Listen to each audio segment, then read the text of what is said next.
And we're going, okay, cool. And we're live. Love that for me. What's up, cool cats? I want to start right off the bat by apologizing for tonight's greatly diminished camera quality. There are reasons for that, namely that technology hates me. My phone and my webcam included. This also makes my teeth look really gnarly. Like, I have, like, Halloween witch teeth. I'm going to be self-conscious about that all night, except I'm not, because I'm going to minimize this window and I'm going to scooch it in such a way that I only have to see the chat. The biggest thing right now is that I figured out, like, the many, many technical difficulties I've been dealing with that make streams kind of untenable for me as a person. Oh my God, Ear to B is watching. I fucking adore that. Thank you. My favorite drag queen, my favorite shit-themed drag queen in all the world. Oh, anyway, so, like, all the shit that's been making, like, streaming functionally untenable and strenuous and just kind of the worst, is that my camera just absolutely bogs down my computer's ability to, like, I can see people talking or I can, like, see myself moving, and I get one or the other, except for the last time we streamed when June was here. I swear to God, having guests is, like, my good luck charm because nothing ever goes wrong with them. But that's not something we can do. Sorry, I just got so distracted by my cat shitting in the corner. I mean, his litter box is there. He's not just doing it. Yeah, June, I can't have a guest every week. Although in 2 weeks, I'm going to be home for Christmas and I'm going to drag my best friend in the world who is, like, the world's best crazy D&D lady, and she's going to sit down and we're going to talk about, like, queerness and sexuality in D&D and, like, playing that and what the difference. She plays mostly with cis-het men. I play entirely with queer people. We're going to talk about the difference in the atmosphere. It's going to be super cool. Anyway, I'm not going to, I've thought about bringing my mom on. I'm not actually going to bring my mom on. Maybe for, like, a bonus content. Support me on Patreon if you want to see me talking to my mom. Anyway, but tonight, what are we getting into? Hang on. I'm trying to format this in such a way that it, like, will let me look at, like, the chat and not my own face, because that's a nightmare. Oh, wait. I'm a dumbass. Hang on. Oh, I need to trick myself into believing I have a guest. Sure. Oh, Irida's on her way. Hang on, the cat's screaming. I need to let him out. Entertain yourselves for 2 seconds. I held up 4 fingers. I hate myself. Get out.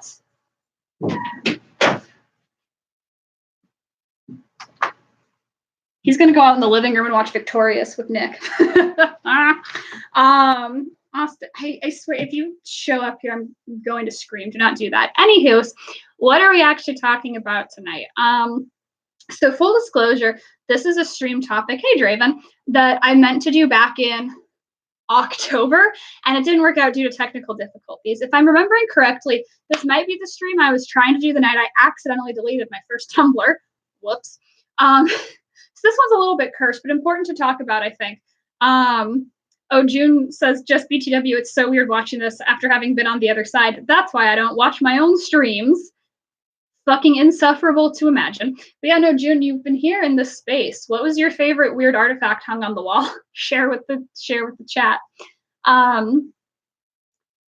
So this was written pretty largely in response to a tweet that kind of popped off this summer. I have the date written down, August 10th, 2019, made by Twitter user @LuxuryNegro. I want to say right off the bat, I'm uncomfortable with saying that handle out loud. But the tweet read in its entirety, dating men can never be feminist because it is literally the norm. You don't overturn patriarchy by falling into normative structures. And this isn't saying you can't date men. This is me saying it will never be feminist praxis. This tweet has everything. A meaningless statement dressed up like a scorching hot take, a painfully reductive definition of feminism, and a thesis statement so close to political lesbianism that it makes my fucking teeth fall out. So I could just say, like, treating sexual and romantic attraction as a contest to determine whose relationship is the most quantifiably #woke is a patently terrible idea that contributes nothing tangible to the discourse or activism, and leave it at that, which is all true.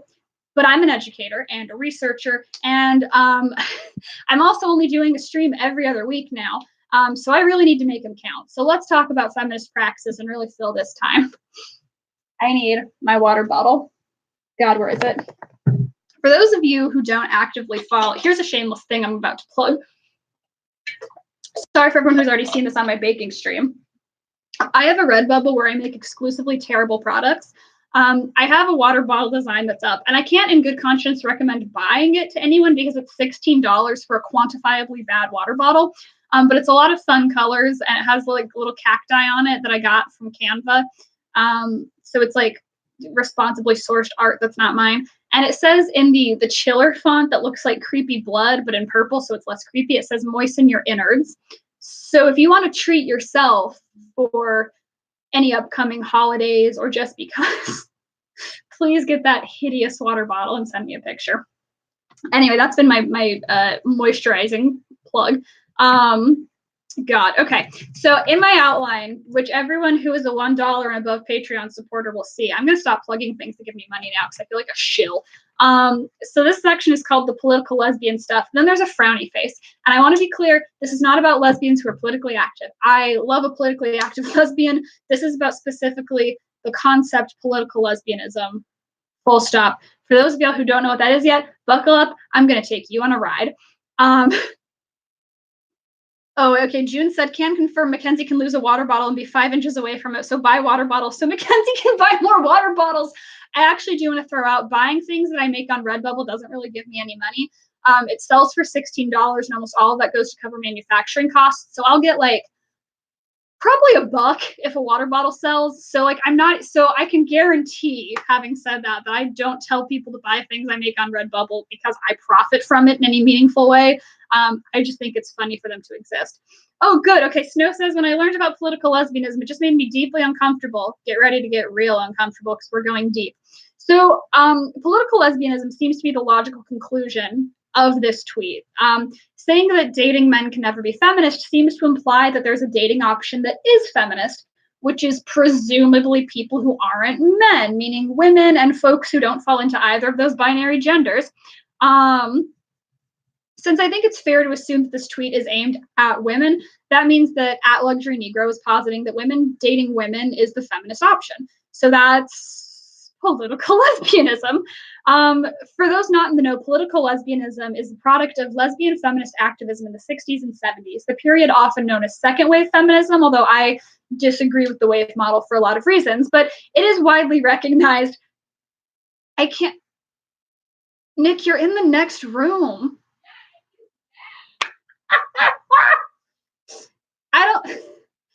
I can't just let him go back and forth. He's distracting. I also don't want to bother you with this stream. Dear God. Oh, Vivian's here. Oh my God. Dating is a men who love men marketing scheme. No, dating is a multi-level marketing scheme and it's trash. God, everyone I love is here. God. Christ. Nick, you can let him in if you don't mind listening to this, I guess, because he'll just want out again. I hate this. This is such a group participation stream. Yeah. You aren't even gonna. Okay. What a bastard. Are you done? He's not done. He will never be finished being a bastard. God. Okay. Okay, I'm just gonna keep going, I guess. Anyway, Nick's just sitting on my floor for everyone who's not watching from my home. Viv says hi. Okay, so second wave feminism, the wave model is flawed, but it's kind of like virginity in that I use it because it's like useful, even though it's like wrong, widely recognized and an easy shorthand. We're gonna shelve that for another day because I can't go off on that. Oh, Draven also says hi.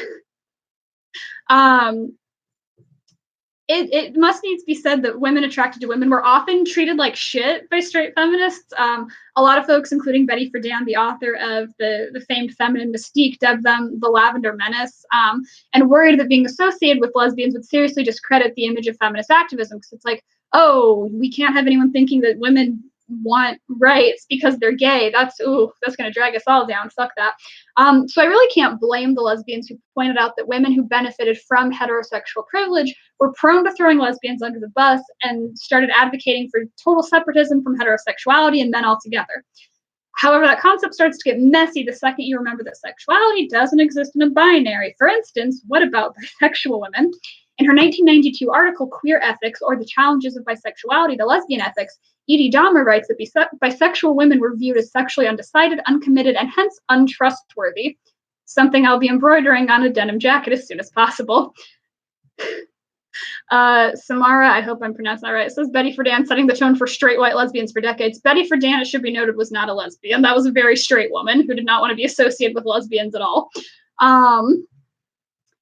So in her 1996 book, here's the book plug of the night, Queer Theory and Introduction, which is a ideologically dense but relatively short and concise read that I personally still find really relevant for contextualizing contemporary queer discourses, even though it was published the same year I was born.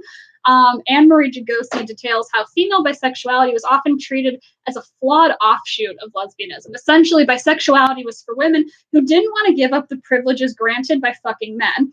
Quote, bisexual women are thus lesbians who maintained their heterosexual privilege instead of identifying fully with a devalued social identity. Or, hear me out, bisexual women are just bisexual.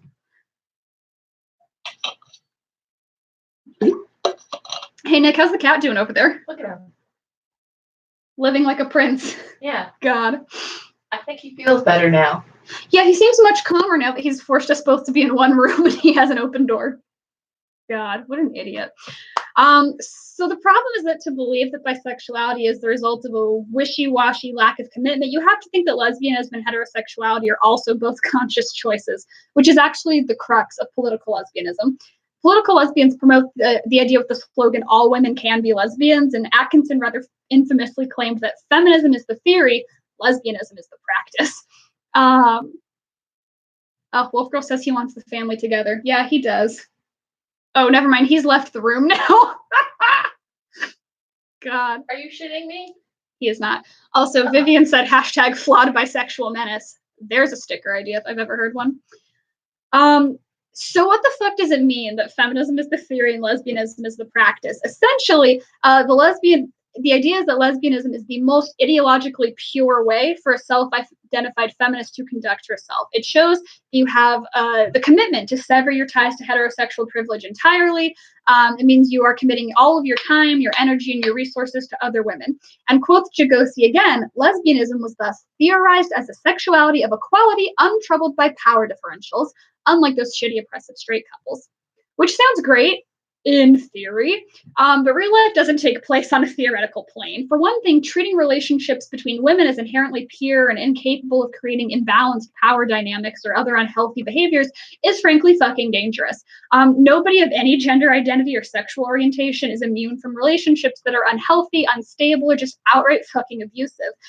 I understand the desire to romanticize romance between women. Like, I seriously do. I get it. It's so stigmatized. It can be so hard to accept or realize that that's even like an option.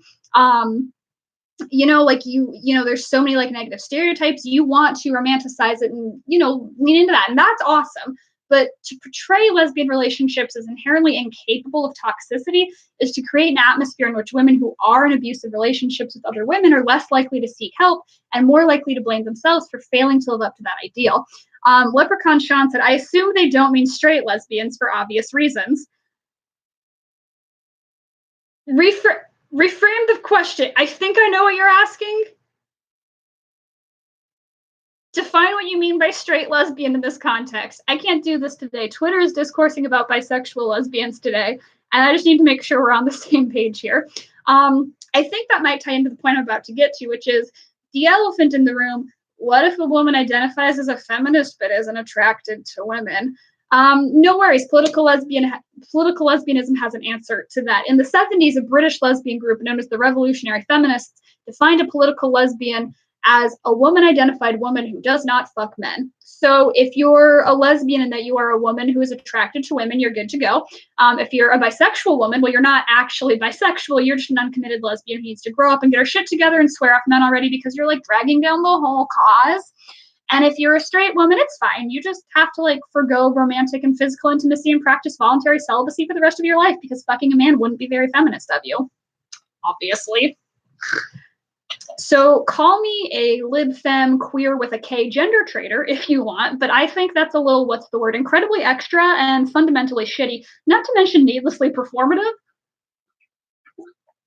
Like, listen, if you're a straight woman and you want to willingly give up the D forever and ever because you are that committed, great for you.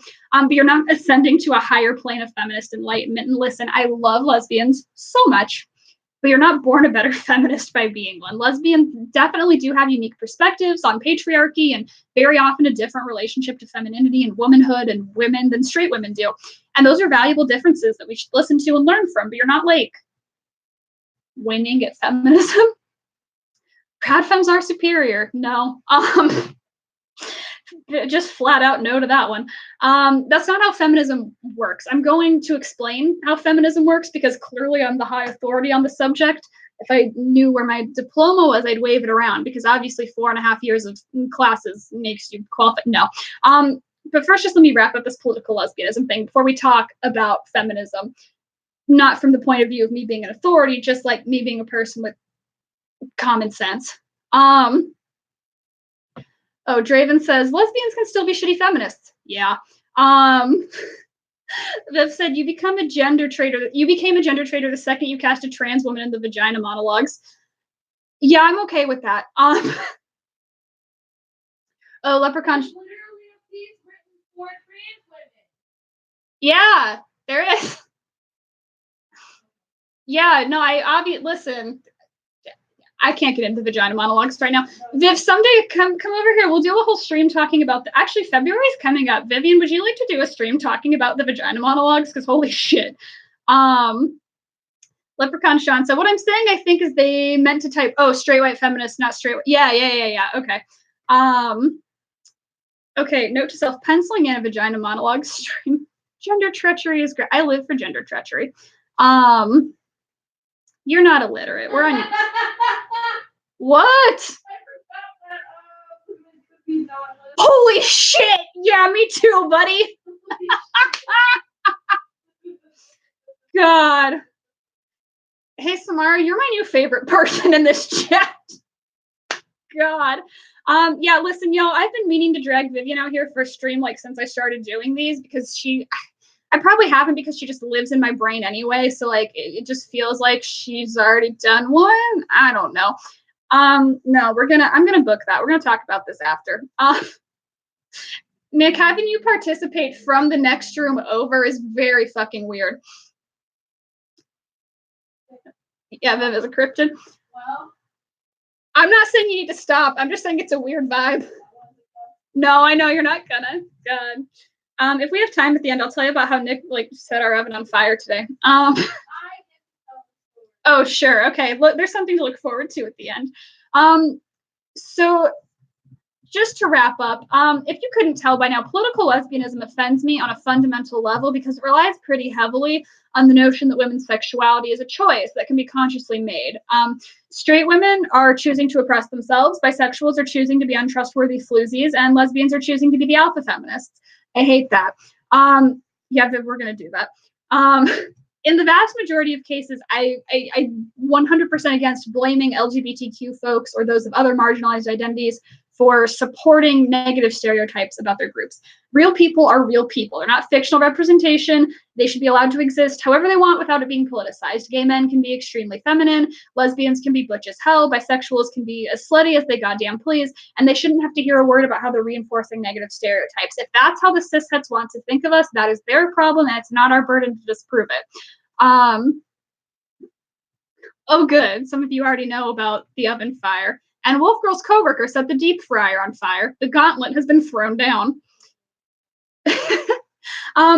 Anyway, about that idea of disproving burdens of stereotypes, that's getting into what's known as respectability politics, babes, and we'll definitely be talking about that in a future episode about queer liberation and homonormativity and all that good stuff. Just put a little rainbow pin in it for now, because boy, do I want to go there. And for the most part, that notion extends to sexual fluidity. There are so many shitty stereotypes about sexual fluidity that I wish to God real people didn't have to deal with. I think it's shit that women who identified as bisexual are accused of having faked it if they eventually end up identifying as lesbians.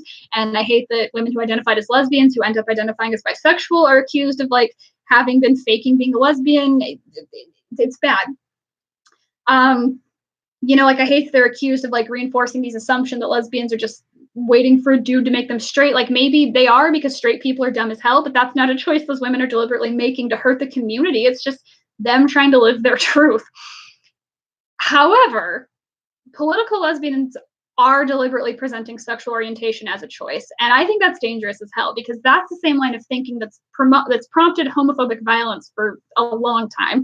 If sexual orientation is a choice, then that means that folks who aren't straight could just have their minds changed if you just like pray for them enough or hit them hard enough or electrocute them enough or whatever, you know? There are things about sexual orientation that are a choice. Acknowledging to yourself that you aren't straight is a choice. Deciding that you're going to embrace that, no matter how difficult it makes the rest of your life, is a choice. Coming out for the first time or the thousandth time is a choice. Being visibly queer with stupid hair and buttons and a big bisexual pride tattoo are choices. You can't just decide to identify as something that you're not because it makes for better political optics. That's nuts. And that's not just me being a salty, untrustworthy bisexual. I ran this by pretty much every lesbian I could not get my hands on that sound. Every lesbian I could get the question to. And they all agree. Political lesbianism, bad. Just being a straight woman who doesn't actively fuck men does not make you a lesbian. At this point, I'm kind of like the Lorax, but I speak for the lesbians. I'm just kidding. That's Hosier's job. So the cat's back here now. He's done with his bastard ways. That brings us to the second part. Can you be, air quotes, feminist? So now that we've slam dunked the notion that who you fuck can make you a better or worse feminist, let's trash this idea that it's even possible to be a better feminist than someone else. Oh, Samara says, She was right. Wait, who was right? Oh, yeah. We don't need to dig that up right now. I didn't call you problematic. I said it was dumb. Or that I hate. I said so. Their words were had. It's behind us. God, Samara says I would almost argue that it was a fake woke choice, as in arguing that it was a good choice to make. But you're right. It's definitely a dangerous rabbit hole to start going down. Yeah. So now that we've slam dunked that, let's talk about. Wow, I love getting validated in the chat by my friends. Thanks, everybody. This better feminist thing. So put simply, feminism is a messy and wildly diverse bunch of ideas grouped loosely together under a single idea by a bunch of people who all have one kind of guiding principle that's broadly the same, making life a little less shitty for women, but then have 10 trillion follow-up ideas, bless you, about how to actually make that happen. It's fundamentally impossible to set any real and meaningful parameters for what constitutes a good feminist without admitting that basically the definition of a good feminist is completely subjective. Like, I don't think feminism should require not fucking men, even if you're only attracted to men. I also think, like, a lot of things are obvious. Like, trans women have the right to a space in the feminist movement. I think it's asinine to ignore the intersection of race and culture with womanhood, and that to act like Western feminism is what every woman in every country needs is patronizing and, frankly, colonialist. I think that acting like sex work can only be exploitive and violent is ignoring a lot of women's realities. And you know what? There are always going to be feminists who believe the exact opposite as me on all of those issues and think that I'm the one being a bad feminist. And they definitely piss me off. But at the end of the day, I have to accept those folks are also part and parcel of the feminist movement, because that's not up to me. And some folks like to fall to the like, well, no real feminist would ever say or believe that. Ignore them. They're the bad feminists. But I don't think that's it, Chief, because real people who really, truly, with all their hearts, identify as feminists say really, truly shitty, awful things like every single day. And rather than try to disavow them or pretend like, oh, well, we're the good ones, we're not like that, I think it's important to own that not everyone's brand of feminism agrees with ours, and some of it is pretty shitty. So trying to write them off as not real feminists is like an out that lets us write off the uglier aspects of our movement rather than own up to it and critically examine it. Like, I'm not saying that I, like, as a, I don't know, like a trans inclusive feminist should have to like personally apologize for the existence of TERFs, no more than like all trans women should be made to apologize for the existence of Jessica Yaniv. Man, you can tell I wrote this like a couple months ago. That was a topical reference once.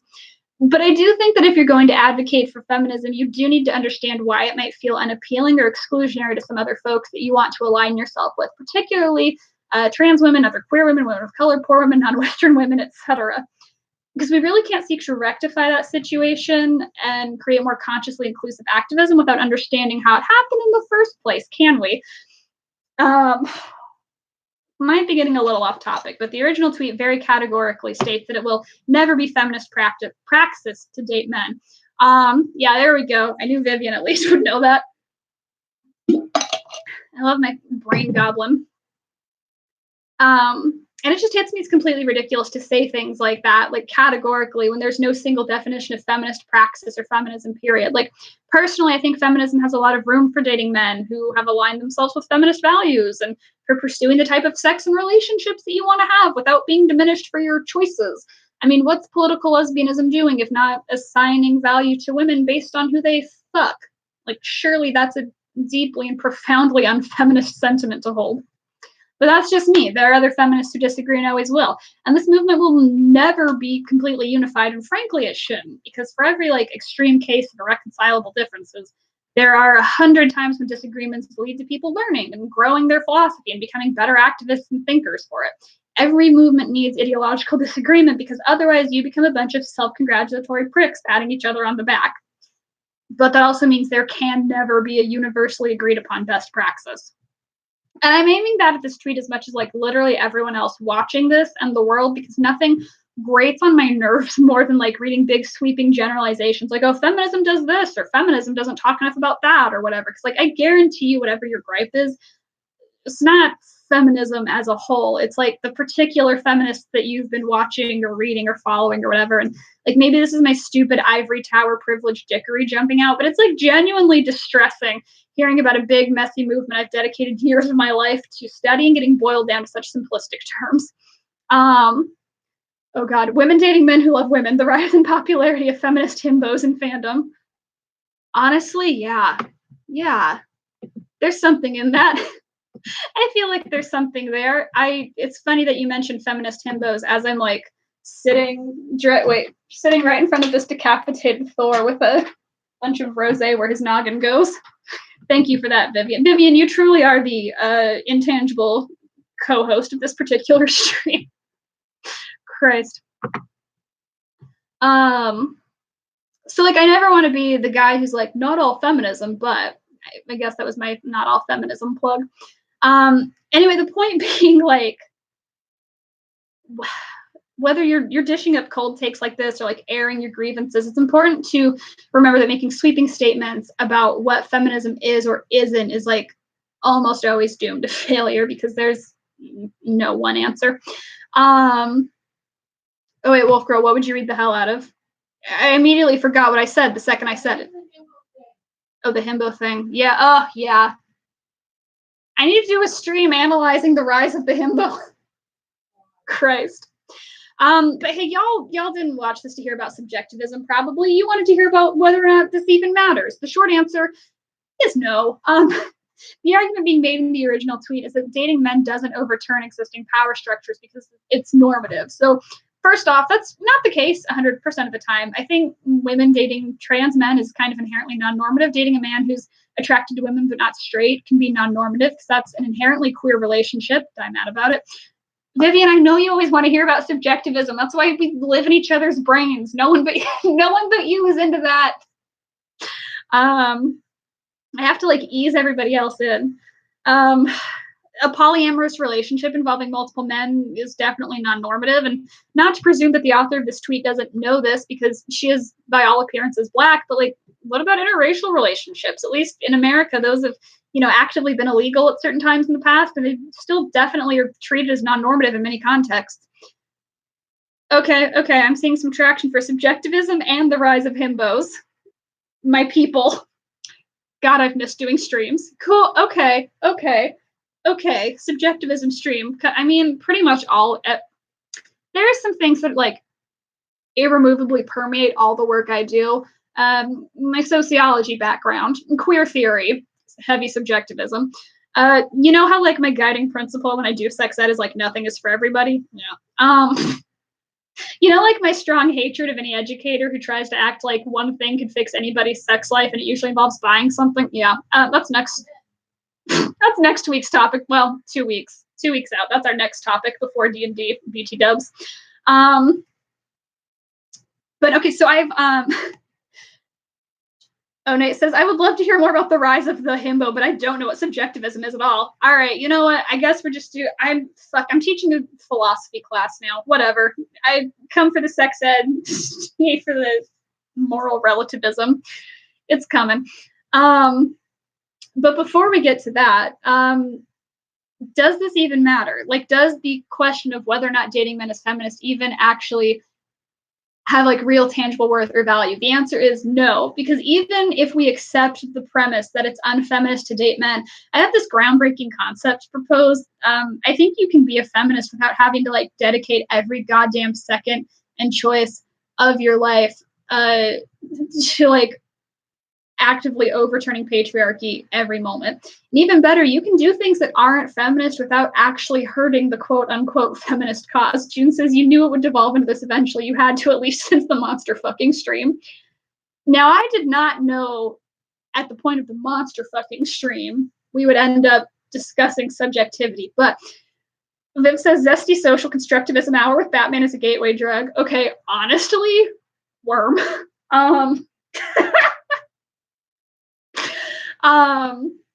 This is always weird, but like honestly, I think that's like a good thing to cover, just because like understanding like the constructivism and objectivity versus subjectivity, etc., is like really important to understanding like a lot of meaningful critique about things, like on a higher level than just saying like this is problematic. I think there's a lot of value to be found in that. I guess I have to start writing that. So far the 3 streams that I have planned for 2020 are queer respectability politics as told through Taylor Swift's You Need to Calm Down, social constructivism, and whether or not the vagina monologues are transphobic. 2020 is going to be a big fucking year for my brand, I guess. Christ.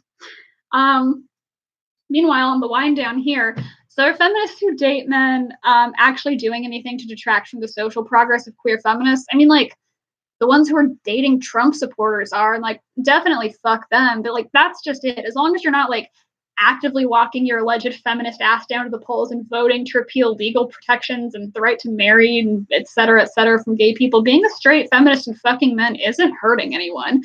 Like, are you upholding heteronormativity? I guess, but like only in the most nebulous and indirect way possible. Snow says You Need to Calm Down is just an annoying song even without the lyrics. That applies to, it's so unfortunate that Taylor hasn't made a good album since 2014. Because I was so into 1989. So it's the same kind of thing you run into when you talk about whether or not it's like feminist to wear makeup or dresses or be a stay-at-home mom or whatever. Like, obviously there are things about all of those decisions that we should unpack, but like, are stay-at-home mom feminists actively enforcing like the fucking pay gap or the glass ceiling and giving away other women's jobs to men? No, they're not. And feminists who like to wear makeup, are they like what, personally going out and trying to undo our right to vote? They're absolutely not. And it's ridiculous to act like they are. I have many gripes with makeup and the makeup industry, but that's not fucking one of them. I don't think they're like actively undoing years of feminist political work. There are a lot of folks on both sides of feminism. Can I say anything about air quotes anymore? But there are those who uphold it and those who oppose it, who act as if like any misstep from feminist values, it's air quote city, a thing we've already agreed is ephemeral and has no single definition. And by say we've agreed, I mean I said so you all have to agree because I won't shut up anyway.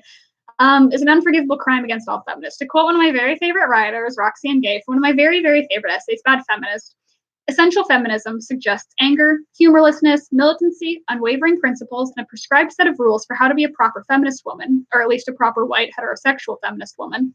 The most significant problem with essential feminism is how it doesn't allow for the complexities of human experience or individuality. There seems to be little room for discordant points of view.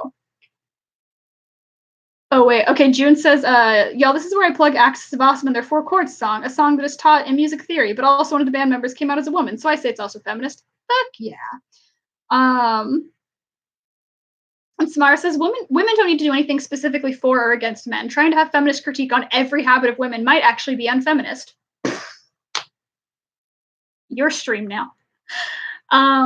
At the end of the day, that's it. Like, surprise, surprise, Roxane Gay gets it. We're all people, we're all messy. We will do things that don't perfectly align with our ideological ideals because doing so is often ludicrously impractical or unrealistic for our actual lives, or frankly unfair if you're asking women who are only attracted to men to not date men on principle. Which is why my motto is always, always, always going to be blaming the nigh inescapable power structures that we live in rather than the individuals just doing their best to survive in them and make some positive changes where they can.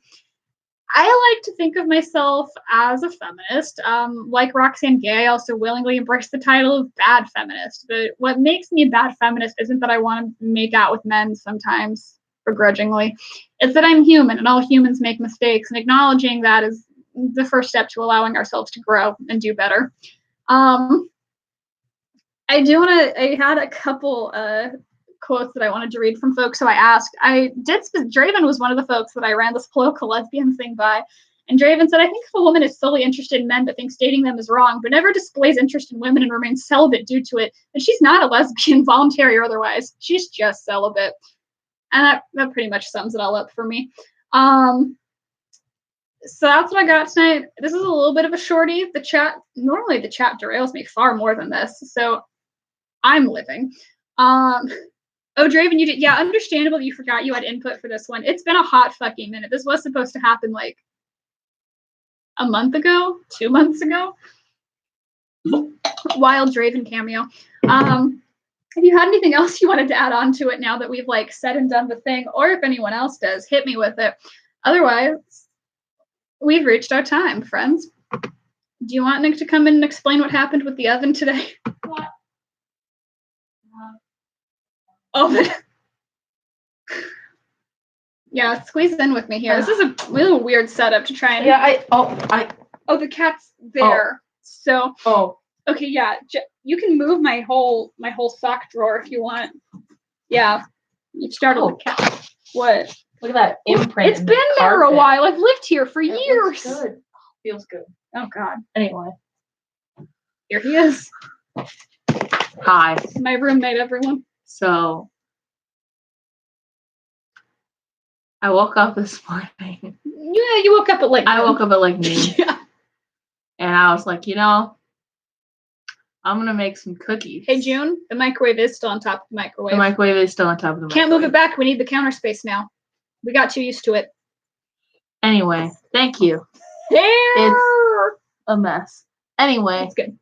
So I made cookies. I made batter, and I didn't follow the directions. I just put everything into one bowl when I was supposed to cream the butter and sugar together, and then I was supposed to mix in the dry stuff. I didn't do that. Tell them about the muffin tin. I'm getting there. Okay. And I just put everything together, and it was fine. I did do the nailed it version of it. It wasn't the consistency I wanted, so I was like, okay, I'll just put some more flour in there. So I put some more flour in there. I used the correct amount of baking powder and stuff. Everything was fine. He did. And then I was like, oh, this looks. Leave me alone. So I was like, oh, this looks really ugly, and it doesn't look like it's gonna work very well on the baking sheet. So I'll just put them in muffin tins. That'll work. That'll be fine. Viewers, it didn't. It did not. First of all, our oven caught on fire. Yeah. And I didn't know until I had opened the oven to make a video of the shitty, awful. Let me explain to you all what I came home to today from the library. So I walk in after a very emotionally trying day, and I open the door, and there's smoke. Not thick smoke, but there's smoke in the room. And I walk in, and Nick pops his head out of the kitchen and says, hey, I made a mistake. And I come into the kitchen, he opens the oven, and there's just a little fire burning in there. And he's like, it's going out. And I was like, should we? And he's like, no, it's going out. And we just watched it burn out. Well, what are you doing? I know, but what are you doing? You're right here. Yeah, right. I'll make a note on my own chat that I have open. Vivian goes, oh, we got to the fire. Never mind feminism. Is feminism not its own fire, Vivian? I saw what you said, and we're going to talk about it, but Nick has to tell me. Just a little fire. Yeah. Just a little fire. So I'm just the a little tops fire. of them I cannot change this. Crusted, and then the rest of it was just He just said it's going out. Yeah. we did try to hurl some baking soda at it. It kind of worked. The oven is a metaphor for political lesbianism. And then later I was like, I want to make a pizza. And I turned on the oven, forgetting that we had burned stuff in the oven. And Mackenzie was like, turn off the oven. I'm like, No, specifically what happens, I said, are you sure the oven should be on? You said, I'm sure it's fine. And then we watched Jeopardy for a couple minutes, and 5 minutes later, I was like, I smell smoke. I'm gonna turn the oven off. And you said, I guess it's not fine. It's not fine. That's kind of just how I live my life is, oh, this is fine. I guess it's not and fine. I'm like, hey, Nick, it's on fire. And you're like, okay. That's the oven story. Yeah, it was very artfully shot. The zoom in on the fire was like a fun little I didn't know. Like, the best part is that I was like, I have made a terrible, oh my god, my oven is on fire! It's like one of those things that looks very staged, but like, what a good thing to just organically find while you're trying to film your oven. You're like, wow, look at it's burning! Oh, that's okay. It's only the second biggest oven fire we've ever had. Also, maybe sometime in I told you what Sarah did. Also, maybe sometime in 2020, I'll sit down and I'll talk about all 300 Animal Crossing villagers for like an hour. I was just telling Ellie about that today, actually. Well, because I asked about animals. We're not getting into that. Anyway. Maybe I'll do that before 2020. I told them you think the birds are ugly, and they agree. Yeah. So that when the new Animal Crossing game comes out, I can have opinions about that. Yeah, so much horror. Yeah. Everybody goes second. And then Draven goes 300. Yeah. Yeah, there's like 300 Animal Crossing characters or something insane like that. And one time my friend Sarah came over and tried to make some veggies in the oven and started a huge grease fire. And one time I did go through all the Animal Crossing characters in New Leaf and rank them by ugliest and least ugly. Yeah, it's a lot to hear, especially if you don't know anything about Animal Crossing. I'll talk about it sometime. Yeah. Samara said the fire in the oven is a political statement about women needing to be bad at cooking to be real feminists. Good thing I'm not a woman. Yeah, you just opted right out of that one. Oh, that Sean has some feelings about. Oh, that's why. Yeah, that's why that happened. In order to assert your masculinity, you were like, "Fuck this! I'm gonna set the whole oven on fire." I'm a man. Men can't bake. Fuck. Is that a promise or a threat? Yeah. Yeah. Yeah. Okay. I want to circle back to a thing Viv said. Bye, Nick. Bye. No, you don't get to see Nick again until 2020 when he explains the Animal Crossing villagers. That is a threat and a promise. Okay, so Viv said there's also the weird way we treat feminism as like a value positive stat that can be quantified in points or whatever, as opposed to like a set of critical tools to be applied. Yeah, thank you. I think we all need to remember that the value of feminism is that it's a critical framework to use. And like, you know, you can also use it as like a political organizing system. I find feminist works best as like, I'm trying to think of like, I had an explanation for this. I'm kind of sus of like anyone, like I know I said I like do identify like as a feminist, but like I find it works better as like an adjective than a noun. Like, oh, it's feminist critique. It's a feminist organization. It's a, I don't know.